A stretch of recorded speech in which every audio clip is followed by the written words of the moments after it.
As they were sailing along, Jesus fell asleep. A violent storm came across the lake.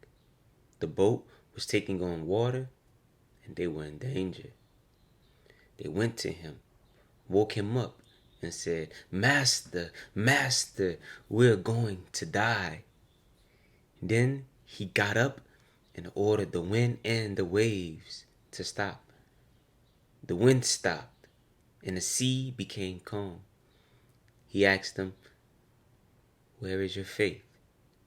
Frightened and amazed, they asked each other, "Who is this man?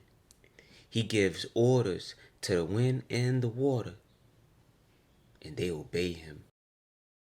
Everything in life matters. There are no pointless details. Everything is organized to emphasize the point, the setting, the characters, and the storyline. Everything.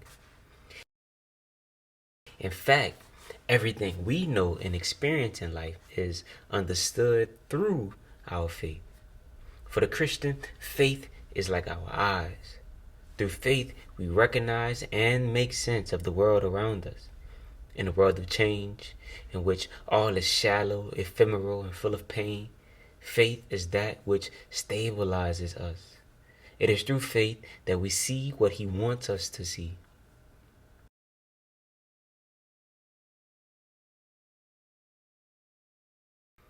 The scene is set. Capernaum, Galilee, the place where the Lord will start His ministry, which will transform the world. Galilee is where His voice will trampoline out to echo generation after generation.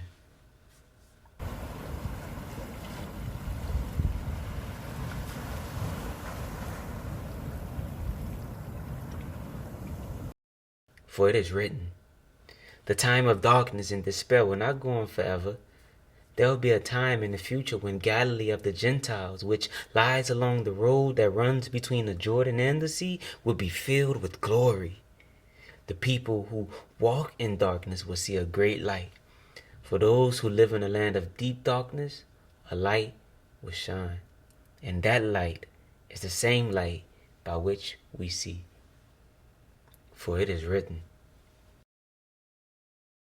And again, we read of a miracle performed by the man known as God.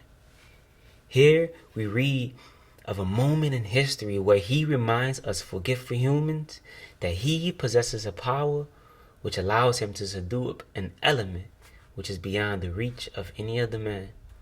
Jesus arises from a calmer sleep known only to those at peace with God.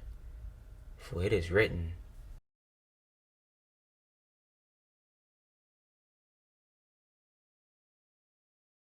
the voice that is heard across generations is the voice that humbles the waves. Here, His closest friends and students are met without a moment of preparation.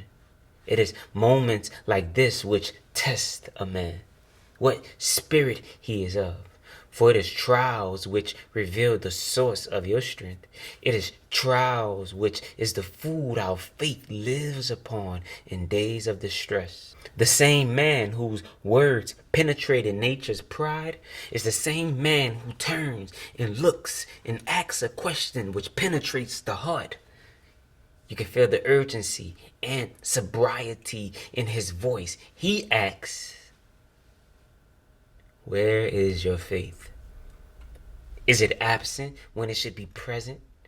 The circumstance requested it, but your faith overslept and missed an opportunity to see and become something only created for you. Where is your faith? Who or what is the object of your faith?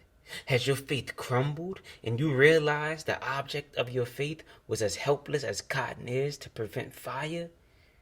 Where is your faith? Faith is the road to experiencing the one known as God, and without faith, it is impossible to please Him.